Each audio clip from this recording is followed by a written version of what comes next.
Cutting कराने जाते हैं, हेयर कटिंग कराने जाते हैं, तो हमेशा आपका जो हेयर ड्रेसर है वो एक पानी का स्प्रे आपको मारता है। अब तो जाड़ा चल रहा है तो वो स्प्रे ठंडा लगता ही है, लेकिन आप ध्यान दीजिए भरी गर्मी में भी वो स्प्रे ठंडा ही लगता है। भरी गर्मी में भी, जून की गर्मी में भी अगर आप जा रहे हैं और वो स्प्रे मारता है तो वो स्प्रे हमेशा ही ठंडा लगता है, भले ही उस बॉटल के अंदर का पानी थोड़ा सा गर्म हो रहा हो। जब हमारे यहाँ 40 डिग्री टेम्परेचर होता है तो जाहिर सी बात है उस बॉटल के अंदर का वाटर भी 40 होगा। और जब स्प्रे हमें ठंडा लग रहा है तो इसका मीनिंग क्या है? कोई बता सकता है कि हमेशा स्प्रे स्प्रे कोई सा भी स्प्रे हो, अगर आप परफ्यूम का स्प्रे भी आप मारने लगे ठंडा होगा, वो ठंडा ही लगेगा कोई भी स्प्रे। देखो, अगर खौलता हुआ पानी भर के आप स्प्रे कर लो तो भी वो खौलता हुआ नहीं लगेगा, उससे कुछ कम हो जाएगा टेम्परेचर। और आपने शायद किसी ने देखा हो इस फिनोमिनन पर, फैन भी होता है, मिस्ट फैन बोलते हैं उसे, एक बड़ा सा पंखा, उसमें से फुहार निकलती रहती है, हवा तो हल्की सी निकलती है लेकिन फुहार निकलती है पानी की। और गर्मियों में कहीं फंक्शन में आपने देखा, उसके आगे खड़े होने में बड़ा मजा आता है। क्यों? क्योंकि वो मिस्ट, वो जो मिस्ट है, बहुत बरीक बरीक बूंदे उसमें से निकल रही हैं, वो ठंडी है। जबकि उस पंखे के नीचे टंकी में, छोटी सी टंकी में नीचे पानी भरा होता है पेडेस्टल में, उसके उस पंखे के नीचे छोटी टंकी, उसमें उतरा, उसमें बर्फ थोड़ी डाला हुआ है, उसमें पानी ठंडा नहीं है, लेकिन फिर भी उस मिस्ट फैन से जो मिस्ट निकल रही है, फुहार निकल रही है, वो ठंडी है। कोई बता सकता है इसका रीजन? अच्छा, इससे पहले 8th क्लास की बात, कि घड़े में, मटके में, सुराही में रखा हुआ पानी ठंडा क्यों हो जाता है?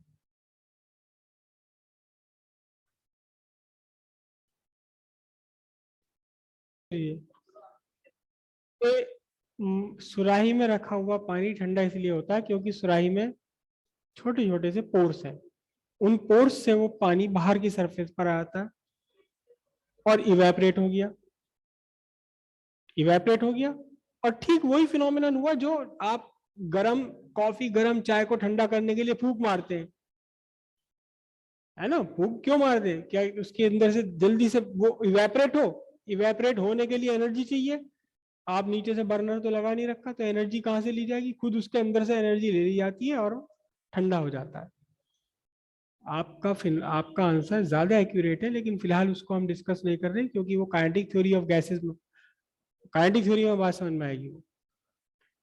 तो इवेपोरेट होने के लिए चाहिए एनर्जी, एनर्जी आप कहीं से दे नहीं रहे, तो लिक्विड ने अपने अंदर से अपनी एनर्जी को यूज करा, लिक्विड की एनर्जी खत्म हो गई, कम हो गई, ठंडा हो गया वो।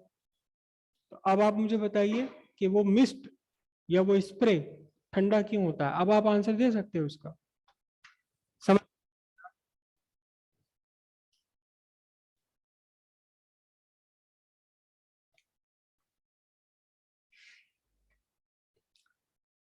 आप सबने एक मशीन जरूर देखी होगी जिसे हम बोलते हैं स्प्रे गन, पेंट करने वालों के पास होती है ये,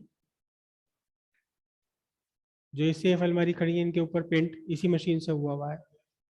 ठीक है, इसमें से क्या है कि एक नीचे बॉटल लगी हुई है और इस बॉटल के अंदर पेंट भरा हुआ है, और इस बॉटल के ऊपर से एक पतली सी ट्यूब होती है और यहाँ एक नोजल लगा हुआ है, यहाँ से बाहर निकलता है। तो आप क्या देखते हैं, आपने इस स्प्रे गन का क्या काम है कि थोड़े से पेंट को ये बहुत सारी जगह में फैला देता है, क्योंकि छोटी छोटी ड्रॉपलेट्स निकलती हैं इसके अंदर से, बहुत बारीक बारीक ड्रॉपलेट्स निकलती हैं, एरिया बढ़ा देता है। क्या कर देता है ये? एरिया बढ़ा देता है। तो जब भी आपका किसी स्प्रे से मिस्ट निकल रहा है, छोटी छोटी ड्रॉपलेट्स निकल रही हैं, तो अल्टीमेटली हुआ क्या? इमेजिन करो कि एक बड़ी ड्रॉपलेट थी और इस स्प्रे गन ने उस बड़ी ड्रॉपलेट को कन्वर्ट कर दिया, किसमें कन्वर्ट कर दिया? छोटी छोटी सी ड्रॉपलेट्स में कन्वर्ट कर दिया एक बड़ी ड्रॉप को। सिंपल सी बात है, area of droplets, area of droplets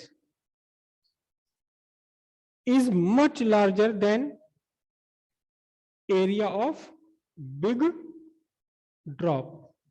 एक बड़ी ड्रॉप के कंपैरिजन में इन छोटी छोटी ड्रॉपलेट्स का एरिया बहुत ज्यादा होगा, तभी तो ये स्प्रे से फैल जाता पूरे पर ये पेंट, क्योंकि एरिया बढ़ा दिया। अब ध्यान से देखिए, जब आपने सरफेस एरिया बढ़ाया तो क्या करना पड़ेगा, वर्क करना पड़ेगा।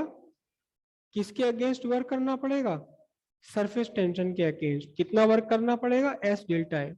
S is the surface tension of liquid, delta A is the increase in area.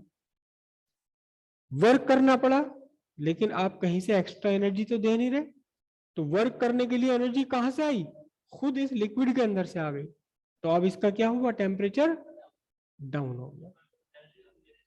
Energy नहीं, नहीं, एनर्जी जो आप हाथ से स्प्रे चला रहे हो वो तो केवल इस स्प्रे को बाहर आने के लिए एनर्जी दे रहे हैं आप।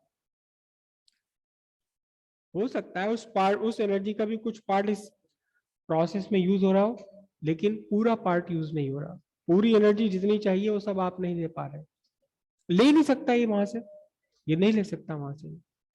तो इसलिए कुछ वर्क करना पड़ा, और वर्क के लिए जो एनर्जी आई है वो कहां से आई, खुद लिक्विड की एनर्जी आई, और लिक्विड की एनर्जी डाउन हो गई। लिक्विड की एनर्जी डाउन हो गई तो क्या हुआ, इसका टेम्परेचर भी डिक्रीज हो गया। क्यों डिक्रीज होता है एनर्जी से टेम्परेचर डिक्रीज क्यों होता है, ये हम आगे और डिस्कस करेंगे इस बात को।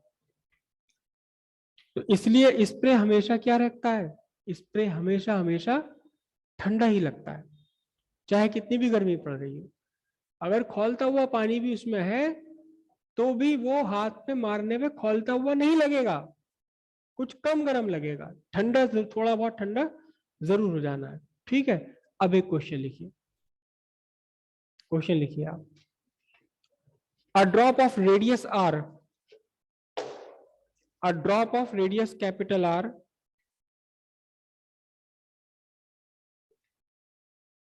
is broken into, is broken into 1000 small droplets, 1000 small droplets। Calculate the work done, calculate the work done against surface tension S।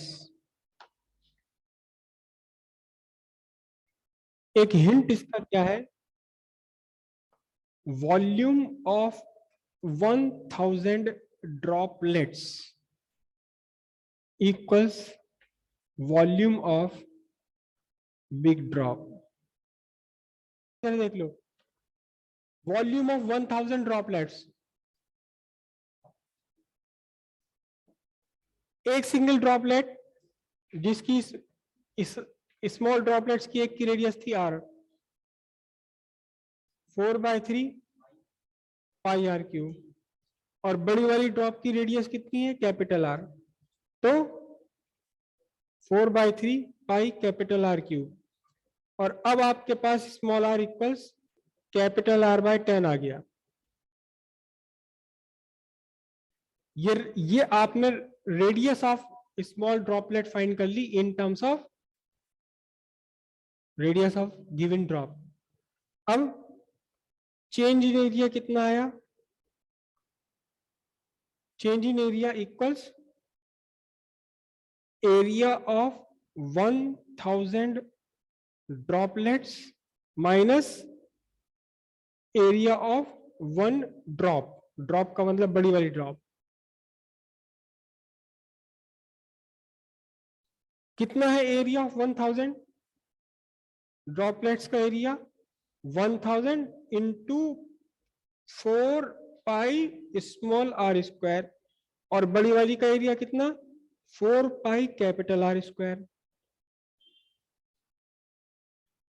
Small R कितना गिवन है आपको, कितना फाइंड कर लिया small R, capital R by 10, 1000 into 4 pi capital R by 10 whole square minus 4 pi capital R square, कितना बनेगा, ये आपका बन गया 100, 2 जीरो गए, 10, 10 में से पूरी एक सिंगल क्वांटिटी सब्ट्रैक्ट कर दी, तो आपके पास बचा 9 इंटू 4 पाई आर स्क्वायर।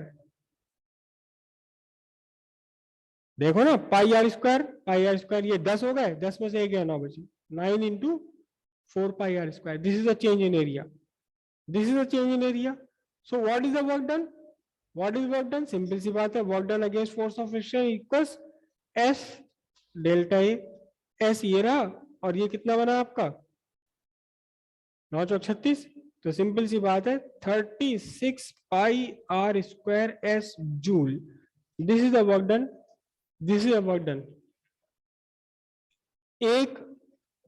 एक ड्रॉप को 1000 ड्रॉप में कन्वर्ट कर देने के लिए सरफेस टेंशन के अगेंस्ट वर्क होगा 36 pi r square S joule.